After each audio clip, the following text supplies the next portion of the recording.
Iran এখন আর কোনো কিছুই গোপন রাখছে না। আর 2026 সালে এসে ইরানকে এখন আর হালকাভাবে নেওয়ার কোনো সুযোগ নেই, কারণ ইরান একের পর এক এমন সব প্রযুক্তি সামনে আনছে যেগুলো কেউ তাদের মতো একটা দেশের কাছ থেকে কখনো আশাই করেনি।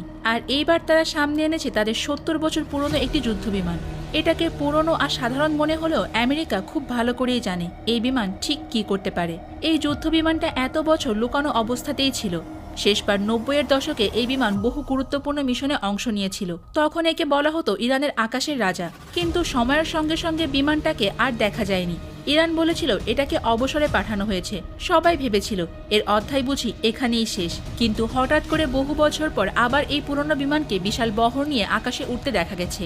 এই খবর ছড়িয়ে পড়তেই তো সবার মনে একটাই প্রশ্ন, কোনো ঘোষণা ছাড়া আবার আগাম সতর্কতা না দিয়ে ইরান হঠাৎ করে কেন এই যুদ্ধবিমান আবারও নামালো? বিশেষজ্ঞরা বলছেন এই বিমানটা এখন আর আগের মতো পুরনো নেই। ইরান তাদের পুরনো যুদ্ধবিমানকে ভেতর থেকে পুরোপুরি বদলে ফেলেছে।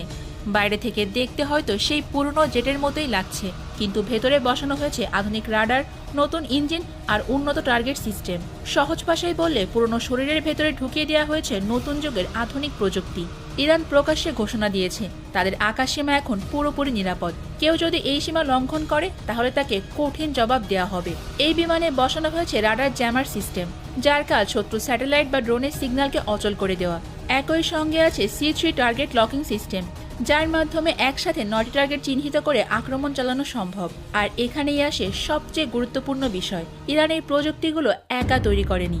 এর পেছনে রাশিয়ার বড় ভূমিকা আছে বলে মনে করা হচ্ছে। কিছুদিন আগে রাশিয়া ইরানে MiG-29 এবং Su-35 ফাইটার জেট পাঠিয়েছে। বিশেষ করে Su-35 যুদ্ধবিমানকে বলা হয় আকাশের শিকারী। Su-35 যুদ্ধবিমানের সর্বোচ্চ গতি ঘন্টায় প্রায় 2400 কিলোমিটার, অর্থাৎ শব্দের গতি দ্বিগুণেরও বেশি। এতে রয়েছে থ্রাস্ট ভেক্টরিং ইঞ্জিন, যার কারণে এটি আকাশে অসম্ভব রকম কৌশলে দিক পরিবর্তন করতে পারে। শত্রুর মিসাইল লক করলেও মুহূর্তের মধ্যে দিক ঘুরিয়ে পাল্টা আক্রমণ চালাতে সক্ষম এই বিমান। সবচেয়ে ভয়ঙ্কর বিষয় হলো এর ইরবিস-ই রাডার সিস্টেম। এই রাডার একসাথে প্রায় 30টি টার্গেট ট্র্যাক করতে পারে এবং প্রায় 400 কিলোমিটার দূর থেকে শত্রু শনাক্ত করতে সক্ষম। এখন যদি এমন যুদ্ধবিমান ইরানের আকাশে নিয়মিত উঠতে থাকে তাহলে মধ্যপ্রাচ্যে যে কোনো দেশের টেনশনে পড়াটা খুবই স্বাভাবিক। বাস্তবেও সেটাই হচ্ছে। ইসরায়েলের প্রতিরক্ষা মন্ত্রণালয় পর্যন্ত বলেছে ইরান রাশিয়ার এই সামরিক জোট আন্তর্জাতিক আইনের লঙ্ঘন।